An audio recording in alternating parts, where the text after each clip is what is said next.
Hello, everyone. My name is Shakayla Alvarenga, and I'm the Director of Public Programs here at the Mob Museum.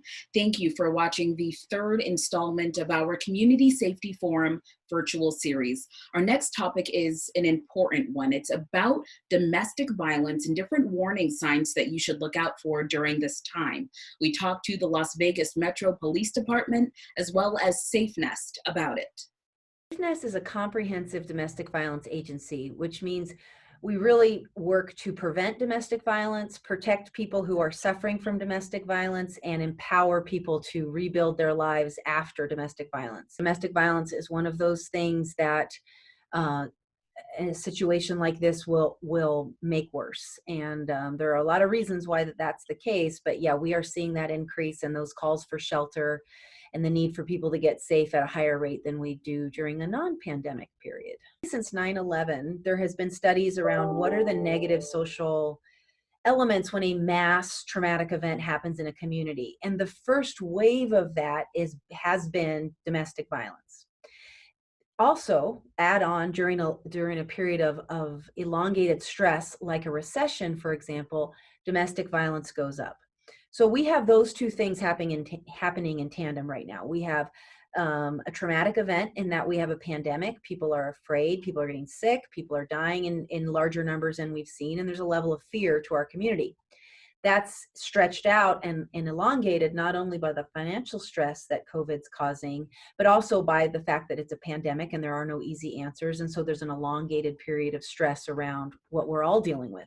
My unit reviews all of the domestic violence police reports, and on average, we'll have about 40 to 50 reports in a weekend, and we're now coming into anywhere between 180 and 210 on Monday morning.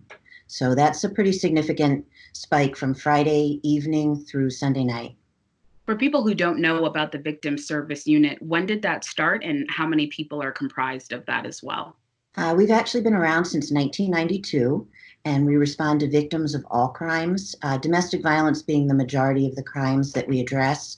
And I currently have 7 full-time advocates and 3 part-time advocates, and of those, 2 of them are at our Family Justice Center, specifically working with victims of domestic violence. Tell me just a little bit about the heightened awareness that maybe neighbors should have and what kind of signs you should look out for too. One of the things we always have said, if you see something, say something. If you hear something, call the police. And people are often afraid, well, maybe they're just arguing. I don't know if I should get involved. The reality is the police may come out and find out it wasn't a domestic violence, it was just some loud arguing, and that's not a crime. But they may come out and it could be a homicide.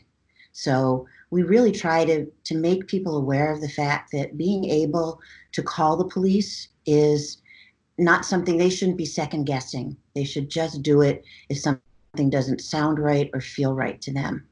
How can family and friends maybe help during these times? Yeah. So I actually just read a great article. A lot of people ask me, there's someone in my life that I love that's in a relationship that feels like they're being abused. I don't know for sure, but I think so. So what's really our natural instinct, right, as parents and as friends and as family members is to say, well, you've got to leave him or you've got to leave her, right? So here's the advice that came out of this article is, how would a batterer behave, right? We know a batterer tries to control a victim's decision-making.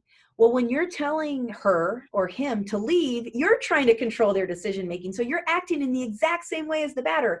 I understand your intent is very different, but that trying to control and tell them what to do is really not helpful. What is the best thing that you can do and the hardest thing that you can do is provide non-judgmental space to have open and honest conversations and asking her or him questions like, what is it that you want to do? Do you feel safe?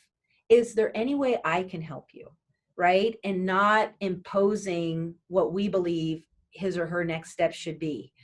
What we try to tell people that we're working with on a fairly regular basis is have a code word that you can call somebody, that it's just a casual phone call and you've got a code word that's going to trigger something and they're going to call the police on your behalf.